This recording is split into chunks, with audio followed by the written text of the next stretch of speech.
Welcome to the By Steve podcast.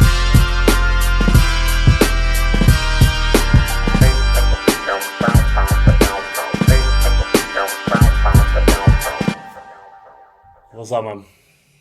This is the By Steve podcast, unedited as always.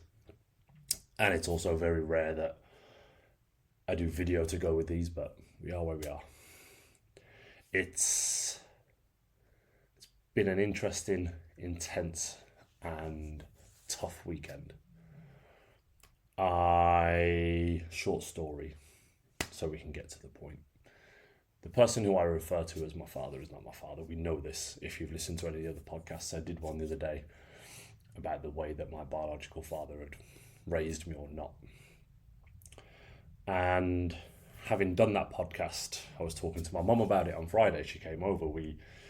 I was like, I did this podcast about when Dad locked me in the car for like 6 hours, which then went on to what was a really long chat with her about my childhood, which in turn led into a weekend of reflection, which was tough. And we spoke about being locked in the car, being taken to the pub and left in the beer garden, and being left in the hallway, and being given money to go to the shop like 10 minutes away to amuse myself, and him drink driving and him being arrested. And when he made the effort to come and spend time with me, having left in my early years, it was never productive time. It was never great. It was never for do fun things. It was just, I have a child, I want to go get him and take him to the places I always go. And he wasn't really there. And the name of this one, I suppose, the name of this podcast, like dealing with death via letter, is, I suppose, tough, because it kind of sends the message of what this is going to be about. So throughout my early years, he wasn't really there. Through my teenage years, we crossed paths a lot at certain points. Like, I still saw his mother, my nan, and spent a lot of time with her, and did up until she passed 5 or 6 years ago.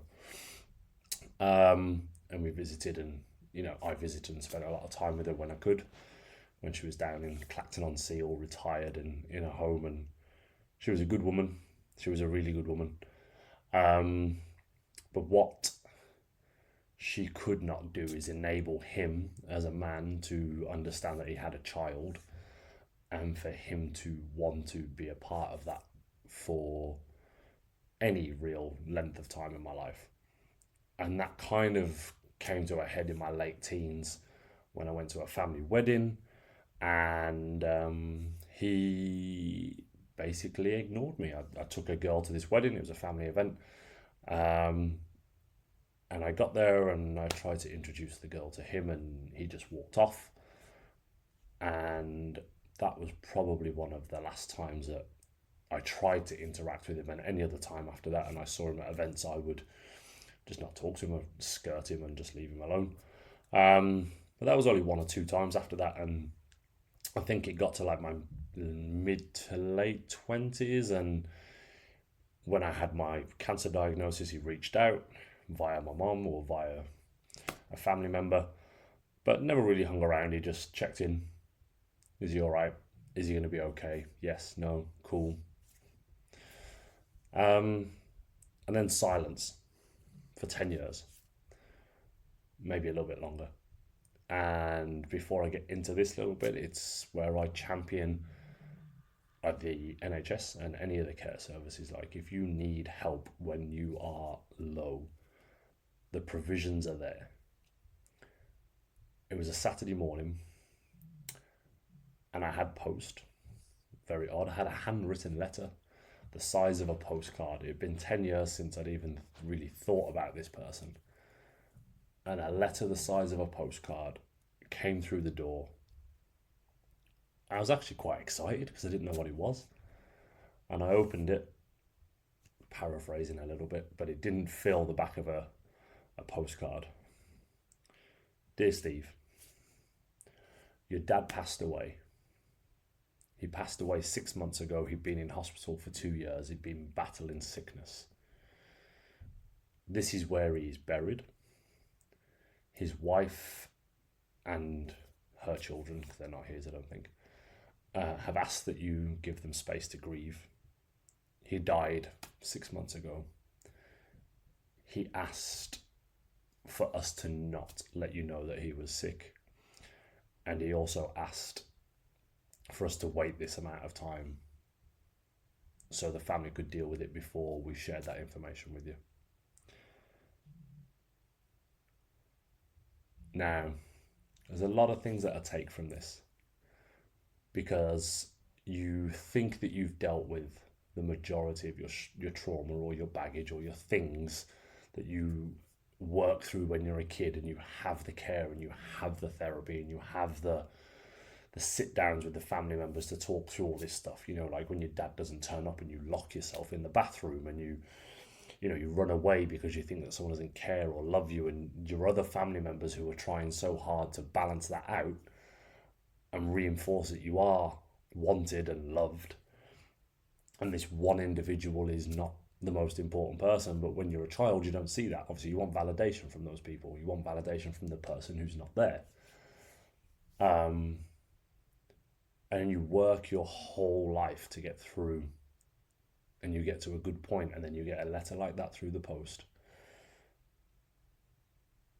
And it just really confirms that even in death, some people are still really fucking selfish. And I will never know the thoughts and feelings that went through that person's head. But I live with the fact that he was selfish, he was scared, he was embarrassed. And I never had my moment to tell him that I was good. And if I'd had my moment and been like, I've worked through this, we're fine, I would never have had to go back into that situation after the fact and then go speak to more people about it.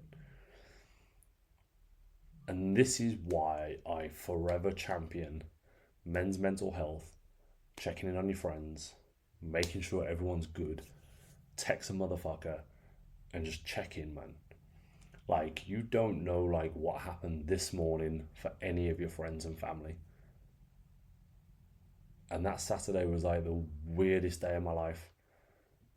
And while it took me a while to get over that, me and my mum laughed about a lot of it on Friday, and it was great.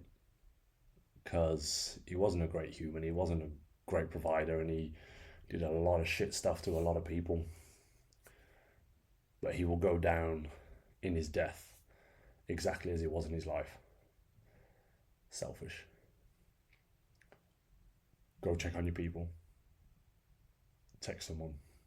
And I'm going to sign out because I'm going to sneeze in a second. Bye Steve podcast.